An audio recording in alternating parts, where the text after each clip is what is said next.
नमस्कार दोस्तों, सीटेट परीक्षाओं में जो आपके सीटेट में आपके संस्कृत के क्वेश्चंस होते हैं उन क्वेश्चंस को हम लोग डिस्कस करने वाले हैं। जो मोस्ट इंपॉर्टेंट है उनको करके ज़रूर जाना अगर आप चाहते हो पेडागोजी में 15 नंबर आपके आ जाएं। लेकिन आपके पैसेज के लिए भी मैंने व्यवस्था करी है, वीडियो डाल दिया है। पैसेज की वीडियो अगर नहीं देखी है तो जा करके देखिए, वहाँ से आपको बहुत हेल्प मिलेगी। तो चलिए बिना किसी देरी के अब वीडियो को स्टार्ट करते हैं। ये कुछ टर्म्स है, इसको आप लोग देख लीजिएगा, यहाँ से परीक्षा में बनते हैं चीज़ें।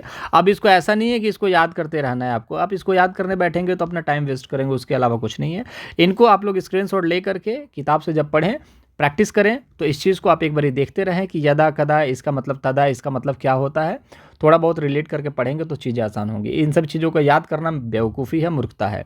वीडियो अच्छा लगेगा तो लाइक कीजिएगा, चैनल को सब्सक्राइब कीजिएगा ताकि अपडेटेड कंटेंट मिल सके जो परीक्षाओं में पास कराने के लिए आपको हेल्प करें। चलिए, पहला प्रश्न है कि कस्य विचारे मानवा भाषा अधिग्रहण यंत्रेण सह जायन्ते यत तान भाषाधिगमे सहायकम भवति। मतलब भाषा अधिग्रहण से, देखिए सारी चीज़ों को आपको नहीं पढ़ना और ना ही वहाँ पर अर्थ बनाने की कोशिश करना। मैं आपको फिर बोल रहा हूँ, इंग्लिश सीखते समय बच्चे गलती क्या करते हैं, इंग्लिश पढ़ करके उसका हिंदी अनुवाद करने की कोशिश करते हैं। इतना दिमाग मत लगाइए, आप बस एक टर्म को पकड़िए। भाषा अधिग्रहण की बात की जा रही है, मतलब भाषा अधिग्रहण के बारे में बात कौन करता है, ठीक है। कि भाषा जो ऐसा चीज़ है जो कि मतलब भाषा को सीखने में सहायता प्रदान करता है, एक यंत्र होता है अपने दिमाग में।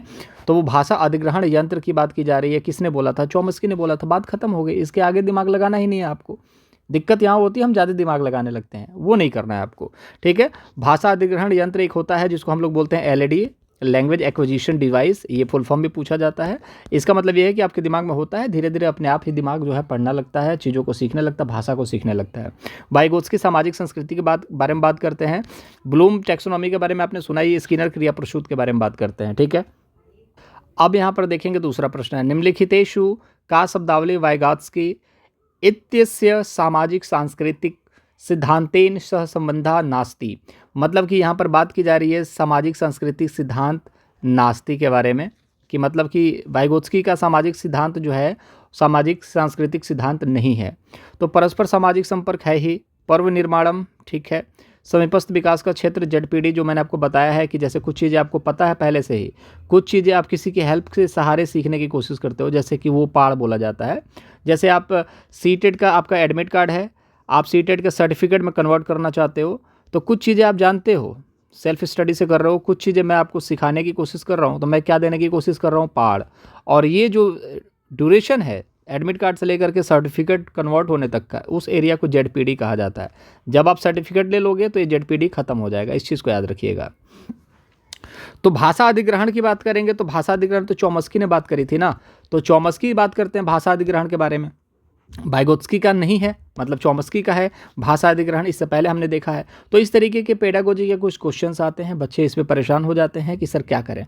अरे पढ़ के बस इतना ही जाओ, काम आसान होगा, कॉन्फिडेंस बूस्ट होगा। अगर कॉन्फिडेंस मिलेगा तो चैनल को सब्सक्राइब ज़रूर कीजिएगा, ठीक है। बाकी ईवीएस के आपके मैराथन हैं, सीडीपी के मैराथन है, हिंदी के भी मैराथन आएंगे, उसको देखिएगा जरूर। मैथ के भी कुछ इंपॉर्टेंट क्वेश्चंस मैं डिस्कस करूंगा आप लोगों के साथ, उसको देख के जाना, कॉन्फिडेंस बूस्ट होगा, याद रखिएगा दोस्त। देखिए, निम्नलिखितेषु कथनेषु तम कथनम चिनूत यत आकस्मिक साक्षात्तम। आप कुछ चीज़ें इंग्लिश में भी आपको लिख करके दे दी जाती है, क्योंकि थोड़ा सा इंटरेस्ट लाना है। अगर संस्कृत में भी थोड़ा सा इंग्लिश डाला जाता है जानबूझ के, ताकि बच्चे इससे डरे ना, बर्जी हो, क्योंकि एटलीस्ट उनको ये जानने का हक है कि आपको भाषा आती है कि नहीं। इसका मतलब ये नहीं कि आप कितने बड़े विद्वान हैं संस्कृत का, ये नहीं, आपको भाषा से रिलेट करके चीज़ों को दी जाती है, इसीलिए थोड़ा सा आपको पाड़ देने का काम किया जाता है, स्कैप फोल्डिंग, मतलब कि थोड़ा सा ढांचा दिया जाता है ताकि चीज़ों को समझे। वर्धयितुम सर्वोपयुक्तम अस्ति, कहने का मतलब है कि आकस्मिक साक्षरता, इमरजेंट लिटरेसी के लिए सबसे ज़्यादा उपयुक्त क्या है सीखने के लिए, ताकि आपके ज्ञान में वृद्धि हो सके। तो देखिए, अगर आप अचानक से अगर हम बात करें कि साक्षरता को कैसे बढ़ाया जा सकता है, मतलब कि आपको विद्वान कैसे बनाया जा सकता है, कहने का मतलब है कि बहुत सारी चीज़ें आप, साक्षर मतलब वही है जो कि बोलना सीख ले, लिखना सीख ले, उसको साक्षर बोला जाता है। तो अगर आप लिखना बोलना, अपनी भाषा को लिखना बोलना सीखना चाहते हैं तो उसके लिए हमें क्या करना चाहिए? तो भाषा विकास के लिए आप वार्तालाप करेंगे, बिल्कुल फैक्ट है। अगर बात को आप बात करेंगे, हम बात करेंगे, जैसे इंग्लिश सीखने के लिए क्या बोला जाता है कि एक दूसरे से जितना ज़्यादा बात करोगे उतना ज़्यादा सीखोगे, तो वार्तालाप तो इंपॉर्टेंट है दोस्त। कथा सुनना, बिल्कुल सही बात है, बोला जाता है कि इंग्लिश को सुनिए, इंग्लिश फिल्में देखा करिए, सुनने से कानों में जाता है, फिर उसके बाद एलईडी होता ही है, लैंग्वेज एक्विजिशन डिवाइस, वो क्या करता है, भाषा को सीखता है, फिर आप बोलने में जब उसका इस्तेमाल करते हो तो साक्षात्कार आपका बढ़ेगा, सिंपल सी बात है।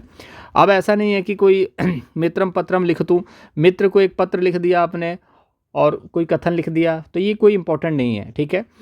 दत्त वाक्य मतलब कि आप देखोगे असाइनमेंट की बात करी जाए तो असाइनमेंट अगर आपने लिख दिया तो इससे पता थोड़ी चल जाएगा कि आप कितने एक्सपर्ट हो, कितने साक्षर हो, इससे पता नहीं चलने वाला है।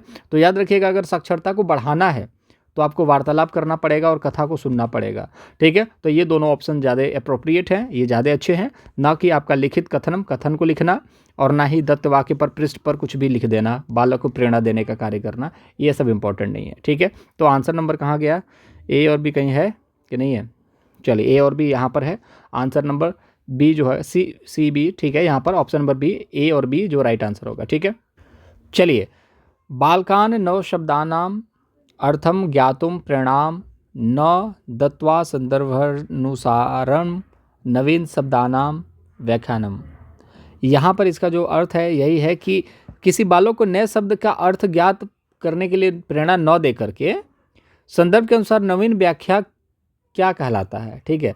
व्याख्या देने से क्या होगा, तो बालक के अंदर क्या हो जाएगी, भ्रांति हो जाएगी क्या, मतलब किसी नए शब्द को सीखने के लिए प्रेरणा नहीं देना है, संदर्भ के अनुसार नए चीज़ों को सीखने के लिए व्याख्या करना है। मतलब मैंने बोला कि कुछ इंग्लिश के वर्ड मीनिंग याद कर लो, तो वर्ड मीनिंग याद कराने से अच्छा है कि वर्ड मीनिंग से रिलेटेड बहुत सारी चीज़ें आपको बता दी जाए। जैसे वाटर को लिए मैंने बोला कि वाटर मतलब पानी याद करके आना है, मैं ऐसा ना बोल करके बोलूँगा कि वाटर इज लाइफ, ठीक है। वाटर इज लाइफ, जल ही जीवन है, और वाटर इज लाइफ में आप जीवन है, क्या जीवन है, जल जीवन है, वाटर जीवन है। तो इस तरीके से संदर्भ में चीज़ों को व्याख्या करने से क्या होता है, भ्रांति फैलती है क्या, गलत है। बोधने में सहायता करोति शब्द से, शब्द बोध में सहायता करती है, शब्दों को सीखने में बहुत अच्छे से सीखने में सहायता करती है। अब सुष्ठु का मतलब आपको नहीं पता तो इस पर दिमाग मत लगाओ, क्यों दिमाग लगाना कि सुष्ठु का मतलब क्या होता है, ठीक है। शब्दस्य बोधने सहायता करोति, शब्दों को सीखने में सहायता करती है, ठीक है। कंठस्थीकरण आपको पता है नेगेटिव है, समय निरर्थक करोति, क्या समय को निरर्थक करता है। वाटर इज लाइफ बोलने में क्या अपना समय व्यर्थ होगा, समय लगाओगे वहाँ पर जहाँ पर पोटेंशियल है तो आपको उसका रिवेन्यू भी मिलता है। कुछ बच्चे कहते हैं सर क्वेश्चन बताओ, आंसर बताओ, ज़्यादा एक्सप्लेनेशन मत करो, लेकिन यार मेरा काम यही है, पेडागोजी इस तरीके से ही आती है। जब आपको पढ़ाने के लिए बोल दिया जाए पेडागोजी, आपके पास कुछ शब्द नहीं होंगे, आप कैसे पढ़ा पाओगे। आपको सीखने के लिए भी, जैसे आप टीचर हो ना, आप टीचर बनना पड़ेगा तब टीचर का सिलेक्शन हो पाएगा आज के टाइम पे, वरना वो पहले के ज़माने गए जब आपको मेरिट पर आपको सेलेक्ट कर लिया जाता था। आज के टाइम पे बड़ी भीड़ है और उसके लिए आपको भीड़ से आगे निकलने के लिए आपके पास टैलेंट होना चाहिए। तो जितनी चीज़ें सिखाया जा रही है वो चीज़ों को सीखिए, कंठस्थ कीजिए, अपने आप को तैयार कीजिए, तब जाके कुछ हो पाएगा आपका। डैश अस्मान गूढ़ार्थम अवगंतुम संकेतम ददाति, मतलब कि गूढ़ अर्थ को समझने में अवगंतु मतलब आने में, समझ आने के लिए संकेत देता है। तो मतलब ये है कि कोई भी चीज़ रहस्यमयी है, उस चीज़ को समझने के लिए हमें क्या करना है, ठीक है। गूढ़ मतलब कि रहस्यमयी चीज़ें। तो देखिए, कोई भी चीज़ रहस्य से अगर पर्दा उठाना है तो आपको क्या करना पड़ेगा, विस्तृत, उच्च, गहन या निर्दिष्ट। तो बच्चा जानता है यार कि रहस्यमय चीज़ों को अगर सुलझाना है तो आपको गहन अध्ययन करना पड़ेगा। आप देखते हो कि कई बार जादू टोने वाली जो फिल्में होती हैं उसमें क्या होता है कि एक रहस्य होता है जिसको सुलझाना होता है, तो यहाँ पर जो जादू टोना करने वाला होता है वो एकदम गहरी चिंता में पड़ जाता है और किताबों को पढ़ने लगता है, कहाँ से कौन सा श्लोक मिल जाए वो मारूं कि वो बस हो जाए, कुछ काम हो जाए, ठीक है।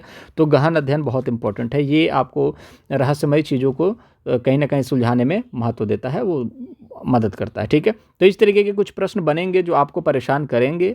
तो गुण मतलब कि रहस्यमयी, और वहाँ से आप स्टार्ट करेंगे तो गहन अध्ययन, इस तरीके के प्रश्न बनते हैं। तो हर प्रश्न आप ये नहीं सोच सकते कि आपको हर प्रश्न इस वीडियो को देखने के बाद हो ही जाएंगे, लेकिन एक चीज़ तो फैक्ट है दोस्त कि आप इन वीडियोस को देख लोगे तो आपका कॉन्फिडेंस बूस्ट होगा, आप किताब में थोड़ा सा मन लगाने लगोगे और पेपर में कॉन्फिडेंस से ये हाल होगा कि आपके बहुत सारे क्वेश्चन सही हो जाएंगे और परीक्षा में आप पास हो जाओगे, ठीक है।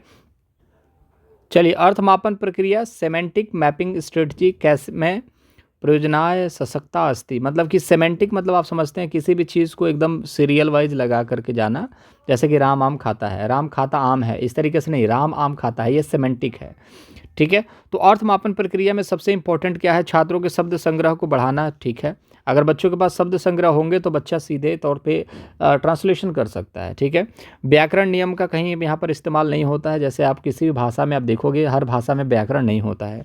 ठीक है, पाठ्य विषयण सह व्याकरण, व्याकरण यहाँ पर प्रक्रिया लेखन में सिर्फ लिखने की बात होती है और यहाँ पर अर्थ की बात की जा रही है, तो प्रक्रिया लेखन होगा नहीं। प्रक्रिया लेखन और उत्पाद कौशल ये दोनों हम लोग अभी क्वेश्चंस में डिस्कस करेंगे, तो इस चीज़ को लेकर के निश्चिंत रहिए। आंसर जो होगा ऑप्शन नंबर फर्स्ट होगा। मैं फिर कह रहा हूँ, क्वेश्चन का आंसर मिल जाए आगे बढ़ो, दिमाग ये मत लगाओ कि इसका आंसर सही क्यों हुआ, इसका अर्थ क्या होगा। अगर इतना सीखने लगोगे तो फिर आप संस्कृत कभी नहीं सीख सकते। इंग्लिश में भी यही गलती करते हैं, इंग्लिश का बाल का खाल निकालने की कोशिश करते हैं, नहीं सीख पाते।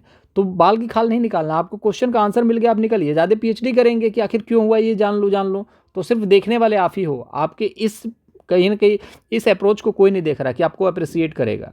तो बस मूर्ख बनाना बंद कीजिए, आगे बढ़िए, इस तरीके से चीज़ों को करिए, आसान होगी चीज़ें। बालकः प्रयोगाश्रित परीक्षा विधिना ट्रायल एंड एरर मेथड शिक्षति इत्येति। अब आपने देखा होगा ट्रायल एंड एरर मेथड मतलब कि प्रयास एवं त्रुटि। आपको पता है प्रयास एवं त्रुटि, पढ़ा होगा आपने, प्रयास एवं त्रुटि का सिद्धांत किसने दिया था? थॉर्नडाइक ने दिया था यार, थॉर्नडाइक ने दिया था ना। अब थॉर्नडाइक किससे संबंधित है? संज्ञानवाद से संबंधित है क्या? वो तो पियाजे हैं। सामाजिक संस्कृति बाइगोत्स्की, व्यवहारवाद थॉर्नडाइक, जन्मजात आश्रित यहाँ पर चॉम्स्की भाषा से रिलेटेड है। लेकिन व्यवहार आश्रित की बात करें तो यहाँ पर क्या चीज़ आएगा आंसर? Trial and error. तो बात खत्म, ये पूरा पढ़ने की जरूरत ही नहीं है ना। ट्रायल एंड एरर यहाँ पर देखने को मिल रहा है, अस्थि मतलब है। अब यहाँ पर नास्ति होता तो यहाँ पर अपोजिट हो जाता, लेकिन ट्रायल एरर जो है एक ही बंदा होगा, वो है अस्थि। अस्थि मतलब है कौन? वो है व्यवहारवादी सिद्धांत। ठीक है, तो इस चीज़ को इस तरीके से टैकल करना है। थोड़ा सा आपको टाइम लगेगा लेकिन चीज़ें आसान आपके लिए भी होंगी। कठोराभ्यास निम्नलिखित शुल्कस्य मुख्य पद्धति अस्ति। देखिए आपने टैगवर्ड की वीडियो नहीं देखा है तो टैगवर्ड की वीडियो ज़रूर देखिएगा। अगर यहीं पर प्राथमिक कक्षा लिख देगा तो बहुत सारे क्वेश्चन को बदलाव देखने को मिल जाते हैं, लेकिन प्राथमिक कक्षा नहीं लिखा है, कठोराभ्यास लिखा है। तो अब कठोराभ्यास में आप देखेंगे मुख्य पद्धति अस्ति। ठीक है, तो कठोर अभ्यास में क्या मतलब, कहाँ पर मुख्य पद्धति के रूप में कठोर अभ्यास का रिक्वायरमेंट होती है? कहने का मतलब है कि कहाँ पर आपको कठोर अभ्यास करना पड़ता है। समग्र भाषा पक्ष में, भाषा सीखने में कहीं भी कठोर अभ्यास की रिक्वायरमेंट होती नहीं। अभ्यास मतलब समझ ही रहे हैं कि अभ्यास करना पड़ता है किसी चीज़ के लिए। जैसे आप संगीत सीखेंगे आपको अभ्यास करना पड़ेगा, डांस सीखेंगे आपको अभ्यास सीखना पड़ेगा। ठीक है ना। तो अब आप यहाँ पर भाषा के लिए हम बात करेंगे तो संप्रेषणात्मक पक्ष, यहाँ पर कम्युनिकेशन की बात की जा रही है कि जब किसी से बात करते हैं तो क्या उसके लिए अभ्यास करना पड़ेगा कि मुझे कैसे? वो तो बस एक बार ही होता है, जब पहली बार कोई जाता है किसी से मिलने के लिए तो अभ्यास करके जाता है 2-4 लाइनों को सीख करके। लेकिन फिर भी अगर हम यहाँ पर बात करें किसी से भी कम्युनिकेशन करने की, अगर हम बात करेंगे तो वहाँ पर किसी भी तरीके की अभ्यास की रिक्वायरमेंट है नहीं। व्याकरण विधि को लेकर के, सीखने को लेकर के अभ्यास चाहिए। आपको बोला जाता है ना कि टेंस की प्रैक्टिस कीजिए बार बार। कहाँ पर इज आएगा, आम आर आएगा, कहाँ पर इंट्रोगेटिव आएगा, ठीक है ना, एडजेक्टिव कहाँ पर आएगा, एडवर्ब कहाँ पर आएगा। ये व्याकरण के अनुवाद के कहीं ना कहीं आप देखोगे अभ्यास कठोर अभ्यास है, इसको करना बहुत ज़रूरी है। तो मुख्य पद्धति क्या होती है कठोर अभ्यास के लिए? व्याकरण विधि को सीखना। क्रीड़ा विधि में तो बस कोई अभ्यास की ज़रूरत ही नहीं है भैया, आप खेलिए। अब आप यहाँ पर ये ना देखें कि सचिन कितना अभ्यास करते हैं खेलने के लिए, लेकिन खेलने जाने के लिए बिना अभ्यास के भी बैट भांज सकते हो। लेकिन आप देखोगे यहाँ पर क्या है, व्याकरण विधि में बिना कुछ सीखे आपसे पत्ता तक नहीं हिलेगा, एक अक्षर तक नहीं हिलने वाला आपसे, इस चीज़ को याद रखिएगा। तो व्याकरण अनुवाद विधि इंपॉर्टेंट है। चलिए यहाँ पर अब देखेंगे लेखन प्रक्रिया की अवस्थाओं के बारे में यहाँ पर बात करी जा रही है। लेखन प्रक्रियायाः अवस्थानाम समुचितम क्रम चिनुत। ठीक है, तो लेखन प्रक्रिया की अवस्था का समुचित क्रम क्या है, इस चीज़ के बारे में बात करना है। तो देखिए यहाँ पर इन सभी क्वेश्चंस को हल करने का ना ऑप्शन होता है दोस्त, सबसे इंपॉर्टेंट C, A और E। ठीक है, अब यहाँ पर देखेंगे C में क्या है, विचार उत्पन्न। ठीक है, विचार ब्रेन स्टॉर्मिंग, विचार उत्तेजन मतलब विचार के अंदर उत्तेजना आ गई। ठीक है, A में क्या है, प्रारूप लेखन। ठीक है, E में क्या है, E में आपका रूपरेखा निर्माण। ठीक है, तो E तो हो नहीं सकता दोस्त। क्यों नहीं हो सकता? आपको भी पता है कि रूपरेखा जब निर्माण होगा उससे पहले विचार आएगा, तब जाकर के रूपरेखा का निर्माण होगा। A की बात करेंगे तो यहाँ पर प्रारूप लेखन तभी नहीं होगा, पहले विचार आएंगे तब तो जाकर के प्रारूप लिखोगे। तो ये 2 क्वेश्चन तो आपके ऐसे ही गलत हो गए ऑप्शन। अब बचता है आपका C, पहला नंबर A है और B है। तो A में देखेंगे कि CEA, ठीक है। तो अब यहाँ पर देखेंगे A क्या होगा, लेकिन हम इस पर जाने से पहले हम 6वें नंबर पर देखते हैं क्या है। 6वें नंबर पे F है, 6वें नंबर पे F है, तो यहाँ पर भी बात फंस गई। ठीक है, अब देखिए यहाँ पर भी F है और यहाँ पर भी F है, मतलब समापन होना चाहिए। पहले विचार आएंगे फिर समापन, तो C और F दोनों में है, C और F दोनों में है। अब बचता है E पहले आएगा कि A पहले आएगा। अब देखिए किसी भी चीज़ की, देखिए पहले हम लोग इसका सीरियल लगाने की कोशिश करते हैं। पहला होगा विचार, विचार के बाद क्या होगा, विचार आएगा तो आप विचार का निर्माण करना स्टार्ट करोगे, रूपरेखा तैयार करोगे, रूपरेखा तैयार करने के बाद आप क्या करोगे, प्रारूप तैयार करोगे, यही करोगे ना। पहले रूपरेखा तैयार करोगे ना अपने दिमाग में, फिर उसके बाद कलम का कॉपी लेकर के ड्राफ्ट तैयार करोगे, ठीक है। उसके बाद आप क्या करोगे, उसके बाद आप उसका रिवीजन करोगे बनाने के बाद कि देखिए पापा कैसा बनाया है मैंने, ठीक है। तो इस तरीके से पहले कर लेते हैं। पहले नंबर पर ये आएगा, विचार उत्पन्न होगा। दूसरे नंबर पे उसके रूपरेखा अपने दिमाग में बनाओगे। तीसरे नंबर पे कॉपी कलम पे बनाओगे। चौथे नंबर पे पापा को देखोगे, रिवाइज करोगे, बार बार गलती तो नहीं हो गई है। पाँचवें नंबर पे कुछ गलतियां होंगी, जब रिवाइज करोगे तभी तो गलतियां निकलेंगी। वही तो बोला जाता है कि त्रुटि को महत्वपूर्ण माना जाना चाहिए, क्योंकि बच्चा जब गलती करेगा तभी तो सुधारेगा। तो चौथे नंबर पर रिवाइज करा, गलतियाँ निकली, फिर उसको सुधारा, सुधारने के बाद फिर से फाइनलाइज करेगा, तो छठवें नंबर पर आएगा। तो पाँचवें नंबर पर कौन है, छठवें नंबर पे कौन है, तो पहले नंबर पे देख लीजिए सी है। दूसरे नंबर पे कहाँ आ गया, रूपरेखा निर्माण है, ई है। तीसरे नंबर पे क्या हो गया, ए हो गया। चौथे नंबर पे क्या है आपका, डी हो गया। पाँचवें नंबर पे क्या है, बी है। छठवें नंबर पे क्या है, एफ है। तो इस तरीके से करना है। इस तरीके के एक सवाल आपको देखने को मिलेंगे, आसान होते हैं, थोड़ा सा दिमाग लगाना है। इस तरीके से भी देख सकते हो, समापन से पहले एक बार त्रुटि करना पड़ता है, मतलब त्रुटि को संशोधन करना पड़ता है, ठीक है। किसी भी चीज़ को फाइनलाइज करने के पहले एक बार दोबारा देखा जाता है कहीं गलती तो नहीं होगी, उसके बाद फाइनलाइज करा जाता है। तो एफ के पहले आपका डी आएगा फाइनलाइज करने के लिए, तो यहाँ पर याद रखिएगा, सॉरी यहाँ पर ये तो गलत हो गया, एफ के पहले आप क्या आएगा, बी आएगा, ठीक है, फाइनलाइज करने के लिए। तो ये वाला आंसर जो आपका राइट आंसर हो जाएगा। एक प्रश्न है कि पठने लेखने च बालके कृता त्रुटियाँ कथितुम शक्यन्ते, ठीक है। तो पठन लिखन में बालक को त्रुटि के लिए क्या कहा जा सकता है। तो यार जब बच्चा पढ़ेगा लिखेगा तो उससे गलतियाँ होंगी, तो ये क्या भाषा शिक्षण का सोपान है, भाषा शिक्षा में बाधा देगा, गलतियाँ होंगी तो यार बाधा कैसे देगा। भाषा प्रवाह प्राप्त मार्ग बाधा, मतलब कि बच्चा जब पढ़ना लिखना सीख रहा है तो गलतियां तो होंगी, तो ये बाधा का काम नहीं करती है, ठीक है। भाषा शिक्षण में व्यक्ति असमर्थता, भाषा शिक्षण को व्यक्त करने में असमर्थ है, ये भी गलत बात है। ये भाषा शिक्षण का एक सोपान है, क्योंकि जब बच्चा गलतियां करेगा तभी तो सीखेगा। हर कोई बच्चा जो है क बनाना ऐसे ही नहीं सीख गया पहली बार में, और ना ही ए बनाना सीख गया। अगर पहली बार में बच्चा क बनाना सीख करके आपकी तरफ मुस्कुरा के देखे, आप डर जाओगे, कहोगे अरे बाप रे राक्षस पैदा हो गया घर में, ठीक है, या भगवान का रूप आ गया घर में कि के बनाना सीख गया, मतलब ए बनाना सीख गया। तो बच्चे गलती करते हैं, क्योंकि आपको भी पता है आप ना तो राक्षस हो और ना ही भगवान हो, तो अब हो क्या चीज़, एक इंसान, और इंसान गलतियां करता है, हम भी गलती करते हैं। हो सकता है कई बार पढ़ाते समय क्वेश्चन के आंसर हमने बताए कुछ हो और टिक किसी पर कर दिया हो, तो ऐसी गलतियां होंगी, इंसान से गलतियां होती हैं, इस चीज़ को याद रखिएगा। इसका आंसर जो होगा ऑप्शन नंबर फर्स्ट होगा। चलिए यहाँ पर देखेंगे, आधार निर्माण व्यवस्थाएं, नवीन शिक्षा नीति 2020, नई शिक्षा नीति को इत्यास्या ध्यानम केंद्रितम अस्ति। तो यहाँ पर क्या कह रहा है, आधार निर्माण को लेकर के नई शिक्षा नीति क्या कहती है, साक्षरता पर बल देना है, साक्षरता संख्या पर बल देना है, प्राकृतिक विज्ञान पर बल देने की बात नहीं करता है, साक्षरता पर बात तो करता ही है, सामाजिक शास्त्र अध्यापन की बात करता है, ये भी गलत बात है। देखिए नई शिक्षा नीति बल तो बहुत सारी चीज़ों पर देती है, लेकिन जहाँ पर साक्षरता की बात आ जाए और संख्या ज्ञान की बात आ जाए, ये दोनों इंपॉर्टेंट है। निपुण से भी आपको पता है प्रश्न बनते हैं, निपुण के बारे में भी आपको पता होना चाहिए। निपुण भी 2026-27 तक का लक्ष्य रखा गया है, जिसमें बच्चों को क्या करना है, लिटरेट करने का टारगेट रखा गया है, ठीक है।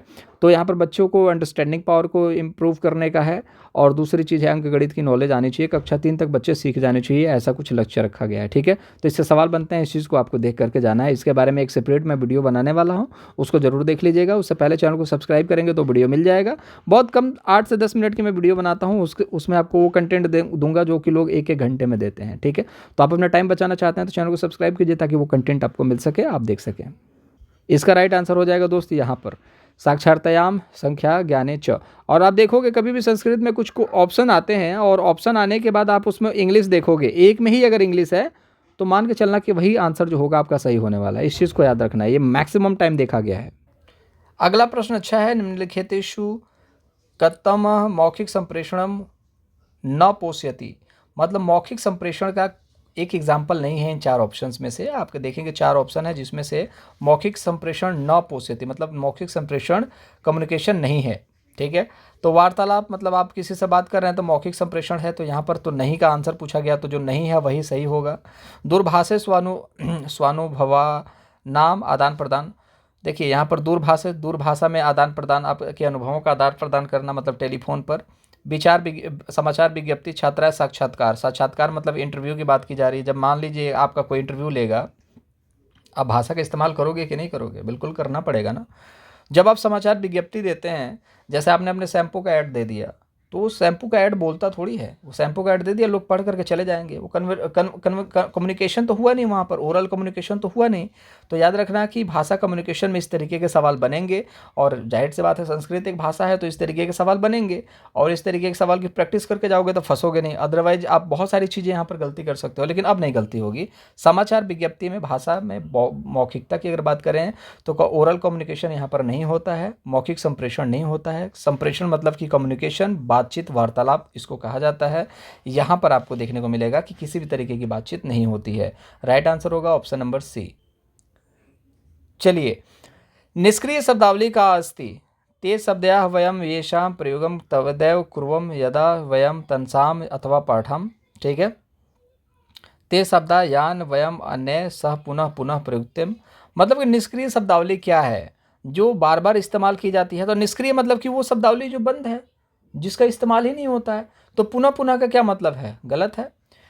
वे ते सदा शब्दा येषां प्रयोगम वयम लेखने एवं कुर्मे, मतलब कि इसका हमेशा प्रयोग किया जाता है लिखने और करने में। तो ये भी गलत बात है, निष्क्रिय है तो लिखोगे कहाँ? ते शब्दा ये शाम प्रयोगम भाषणे कुर्म, भाषणों में और कर्म में, मतलब कि किसी काम को करने में बार बार प्रयोग किया जाता है। तो बार बार प्रयोग किया जाता है तो निष्क्रिय शब्दावली है, तो इसका बार बार प्रयोग तो कर ही नहीं सकते ना। देखिए, इसका मतलब क्या होगा कि निष्क्रिय शब्दावली क्या हो सकती है? वो शब्दावली जो कि आप पता लगा लोगे कि हाँ ये निष्क्रिय शब्दावली है, लेकिन उसका इस्तेमाल कहीं नहीं होता। ठीक है ना। तो वे शब्दावली जो प्रयोग तदैव, मतलब कभी कभी यहाँ पर इस्तेमाल किए जाते हैं, लेकिन उनका जो इस्तेमाल है जो पढ़ने लिखने में नहीं करते हैं। कहने का मतलब है गाली, कोई भी गाली है, उस गाली को आप पहचान लोगे कि हाँ ये गाली है, उसका अर्थ का पूरा एकदम ब्यौरा निकाल दोगे। अगर किसी ने कोई गाली दे दी, अब उससे रिलेटेड आप बता दोगे फीलिंग के साथ आपके क्या क्या हो गया, आप उस गाली को लेकर के धरती आसमान एक कर दोगे। सारी चीज़ें समझ में आ गई है आपको, लेकिन वो प्रचलित में नहीं है, उसको आप कहीं किताबों में नहीं देखोगे, ना ही नॉर्मल बोलचाल की भाषा में देखोगे।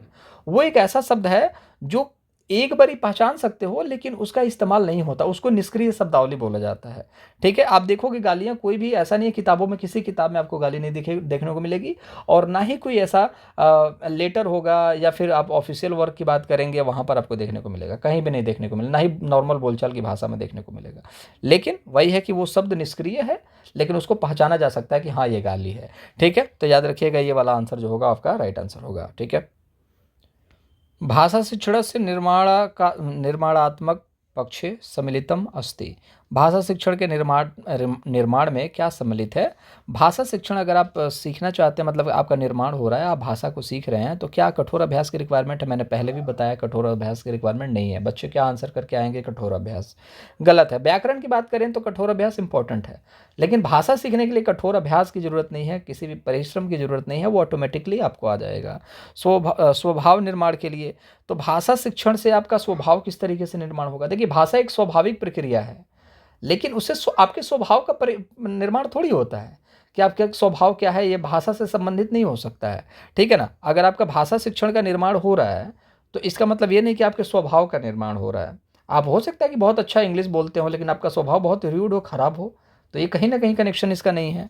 अन्वेषण आश्रित इंक्वायरी बेस्ड शिक्षण होता है, व्याकरण नियम के बारे में बात करता ही नहीं। तो भाषा शिक्षण निर्माणात्मक पक्ष जो है, अन्वेषण आश्रित होता है, इंक्वायरी बेस्ड शिक्षण होता है। ठीक है, तो इसको याद रखिएगा, आंसर नंबर सी जो होगा राइट आंसर। अब जब 3 ऑप्शन गलत हो गए तो चौथा आंसर तो ऑटोमेटिक सही होगा।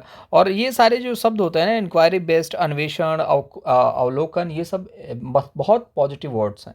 ये जब आपके ऑप्शन में दिखे तो ये मैक्सिमम चांसेस है कि ये आंसर जो है सही दे करके जाएंगे।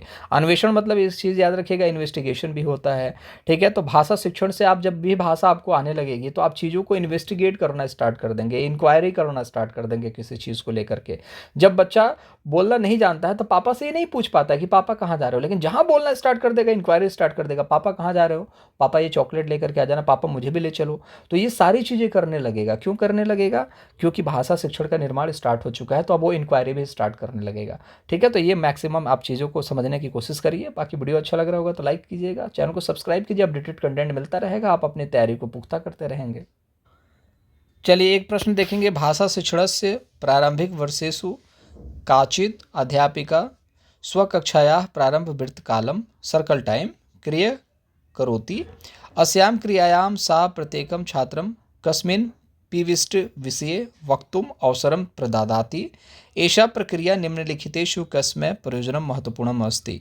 यहाँ पर देखिएगा एक क्रियाकलाप की बात की जा रही है कि एक वृत्त काल में बच्चों से एक क्रियाकलाप कराया जा रहा है एक अध्यापिका के द्वारा स्वयं के कक्षा में। तो प्रत्येक छात्र जो है कस्मिन पविष्ट विषय वक्तुम अवसर, प्रत्येक छात्र को यहाँ पर एक अवसर दिया जा रहा है चीज़ों को करने का। जैसे कि एक टाइम है, जैसे लंच हो गया, लंच के बाद एक क्लास ऐसा हो गया ट्यूटोरियल का टाइप का, जिसमें बच्चों को हर एक एक्टिविटी करने का मौका मिलेगा और सभी बच्चों को एक अवसर मिलेगा कि वो उस चीज़ में कुछ ना कुछ बोले।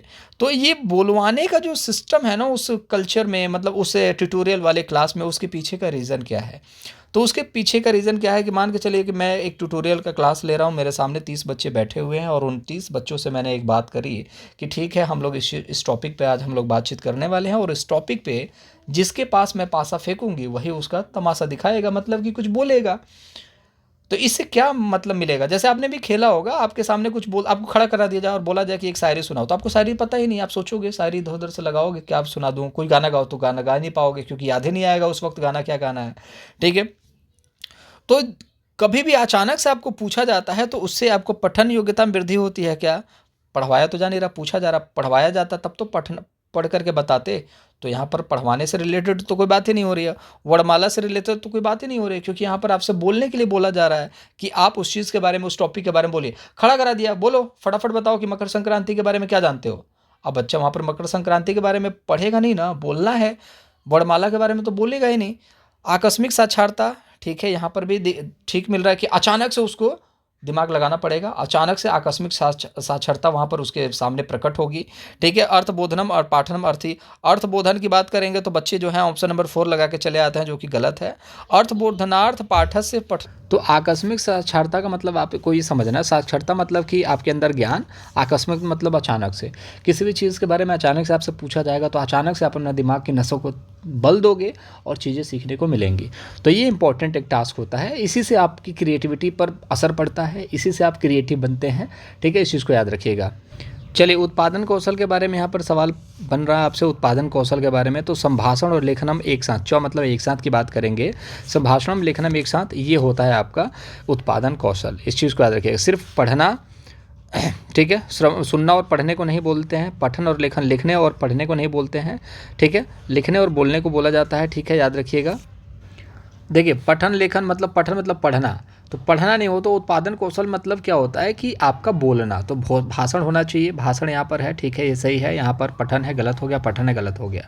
अब यहाँ पर लिखना, श्रवण, सुनना और बोलना उत्पादन कौशल नहीं है, सुनना और लिखना ये इंपॉर्टेंट कौशल है। ठीक है, तो उत्पादन कौशल, इसको याद रखिएगा, कंठस्थ कर लीजिए आप कि संभाषण मतलब कि वाचन, लेखन और वाचन जो होता है, लेखन और वाचन ये है आपका उत्पादन कौशल। ठीक है, तो लेखन जो है हो गया, संभाषण मतलब कि वाचन की बात की जा रही है, पठन मतलब कि पढ़ना होता है, लेकिन संभाषण मतलब वाचन होता है, मतलब बोलना। पढ़ना और बोलने में फ़र्क है, इस चीज़ को याद रखिए। पढ़ना मतलब कि पढ़ना और बोलना मतलब कि बोलना। आप इस चीज़ को समझ पा रहे होंगे। ठीक है, तो आंसर नंबर फर्स्ट जो होगा राइट आंसर।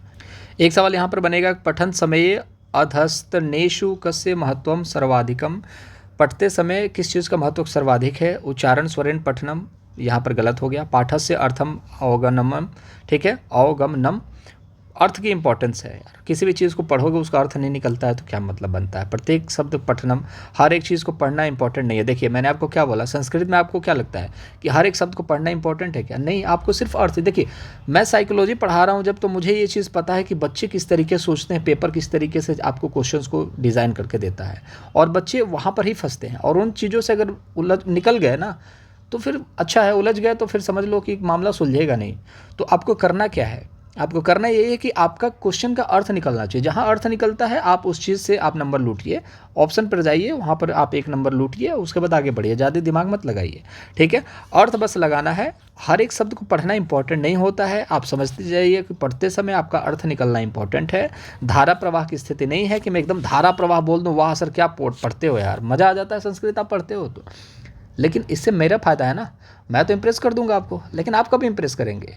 आप जब अर्थ निकालना सीख जाएंगे। जो मैं टेक्निक आपको कहीं ना कहीं पैसेज में देता हूँ, जो क्वेश्चन को टैकल करने के लिए जो अप्रोच देता हूँ, उस अप्रोच से अगर आपका भला है तो मुझे उसी में खुशी है। मुझे अपने आप को नाम नहीं है, मुझे अपना चमकाना नहीं है, मुझे बस इतना है कि आप अपना सीटेट का एग्जामिनेशन क्लियर करें, मज़ा इसमें आने वाला है मुझे, ठीक है।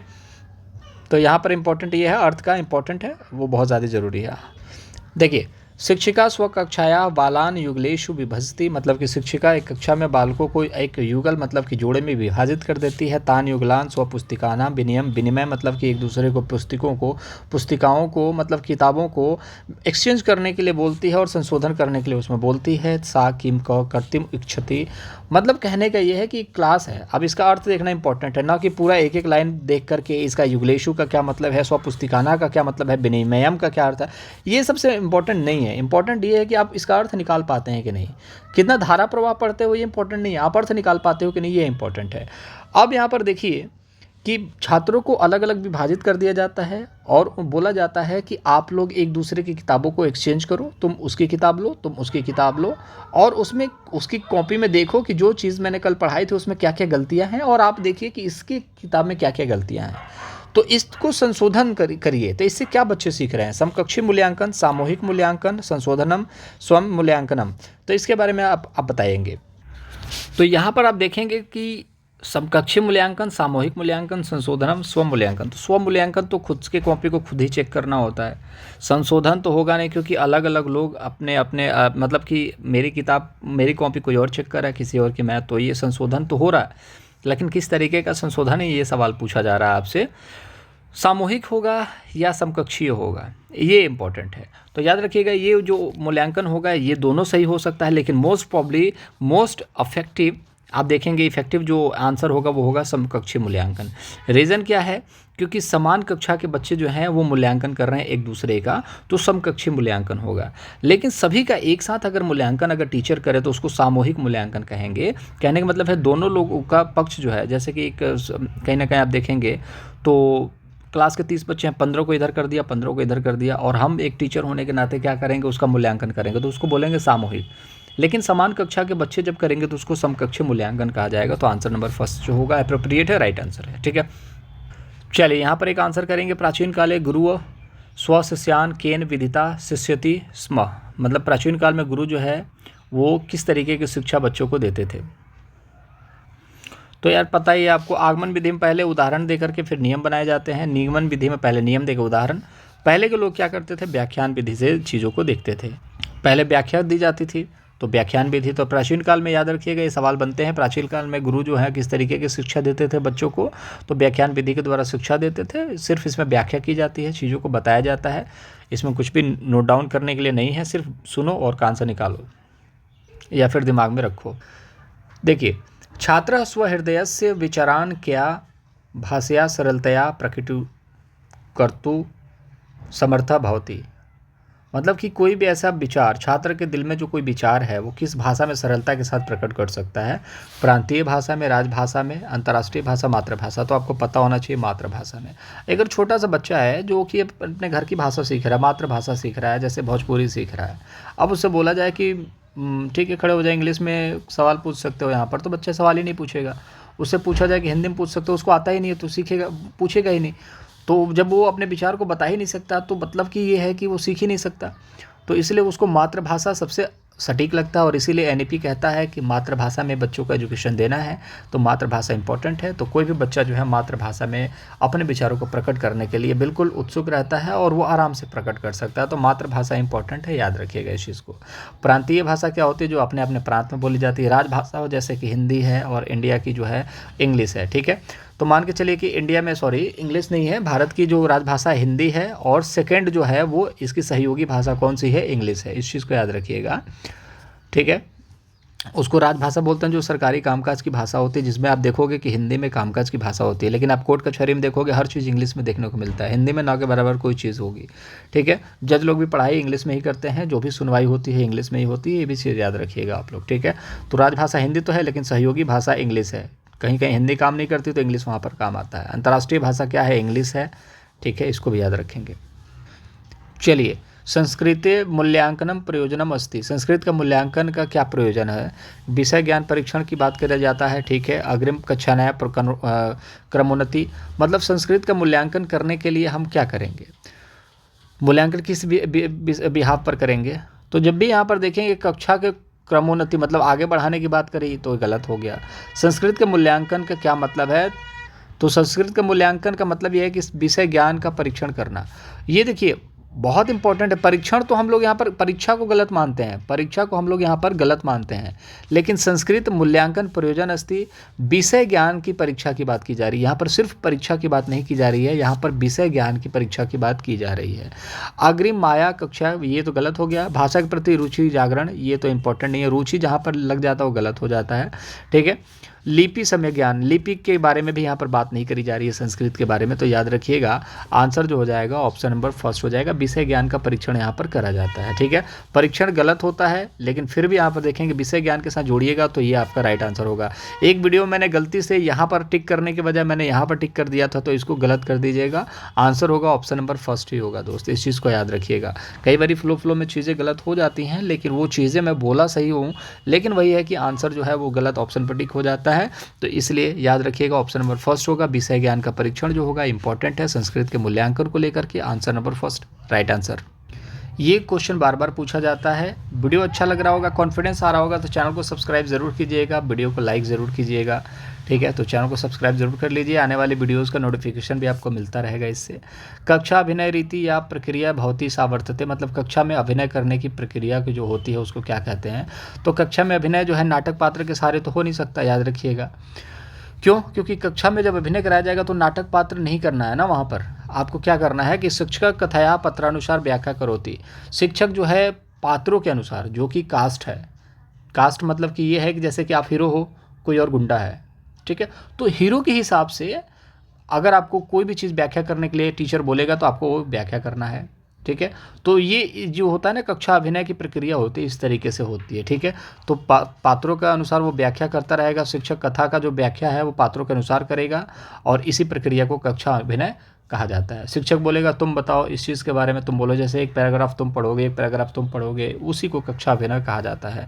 ये बाकी ऑप्शन जो होंगे गलत होंगे, इसमें कुछ मतलब नहीं है समझने का।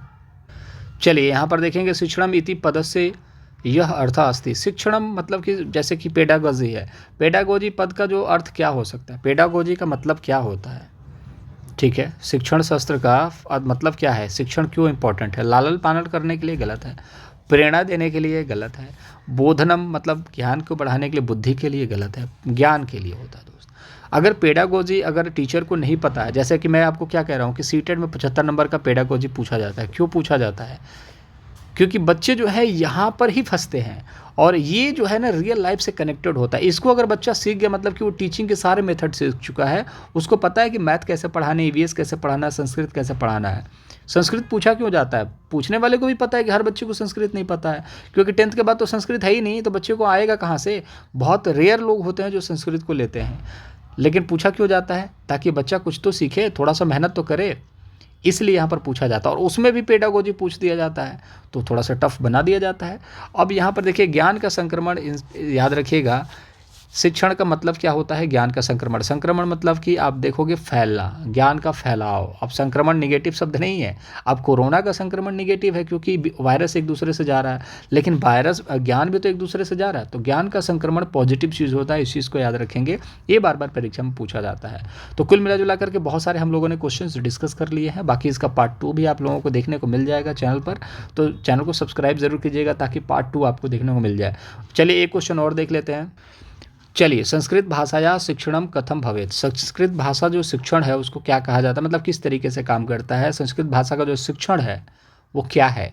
संश्लेषण, संश्लेषण मतलब कि मैंने आपको पहले ही बताया था, संश्लेषण मतलब सटा हुआ, मतलब कि बिखरी हुई चीज़ों को जोड़ करके जो विधि बनाई गई है उसको बोलते हैं संश्लेषण। विश्लेषण मतलब कि बीच से काट दिया, मतलब कि हटा हुआ, ठीक है। तो जो भी चीज़ें अलग अलग कर दी जाती है तो विश्लेषण होता है। संश्लेषण मतलब सटा के कर दी जाती है, मतलब जोड़ करके। विश्लेषण मतलब कि बीच से काट दी जाती है, मतलब कि बिखरा करके, मतलब कि अलग अलग करके, ठीक है। तो ये विधि तो हो नहीं सकती। संस्कृत भाषा सरल से कठिन की तरफ जाती है, ठीक है। कठिन से सरल कोई भाषा नहीं होती, सूक्ष्म से स्थूल कोई भी भाषा नहीं होती, ये भी याद रखिएगा। तो जो भी भाषा है वो सरल से कठिन की तरफ जाती है, वो भाषा जो होगी आपकी संस्कृत भाषा शिक्षण का अर्थ है, इस चीज़ को याद रखेंगे। तो अब ये जा करके कुल क्वेश्चंस की संख्या जो है, बहुत अच्छी खासी क्वेश्चंस को हम लोगों ने यहाँ पर प्रैक्टिस कर ली है। इतने क्वेश्चन एनफ है आप लोगों के लिए। जो इंपॉर्टेंट बच्चों ने बताया कि इस तरीके के क्वेश्चंस पूछे गए हैं, उन क्वेश्चंस को मैंने डिज़ाइन करके प्रीवियस ईयर क्वेश्चन से उठाए हैं, जो क्वेश्चंस प्रीवियस ईयर परीक्षाओं में पूछे गए हैं। तो बच्चों ने बोला ऐसे ऐसे क्वेश्चन है, जैसे संस्कृत भाषा शिक्षण से रिलेटेड है, तो मैंने ये क्वेश्चन लेकर के आप लोगों के सामने आया हूँ। अब ये नहीं है कि बच्चों ने क्वेश्चन भी बता दिया, ऑप्शन भी बता दिया कि इस साल पूछा गया। इस साल इसी तरीके के प्रश्न पूछे गए हैं, उन क्वेश्चंस को जो बच्चों ने बताया है उसको मैंने आपके सामने रख दिया है। तो इन क्वेश्चंस को करके जरूर जाना, कॉन्फिडेंस आएगा। और साथ ही साथ आप इन क्वेश्चंस को जब देखोगे, आपके डिस्प्ले पर दिखेगा जब भी पेपर देते समय, बड़ा मज़ा आएगा।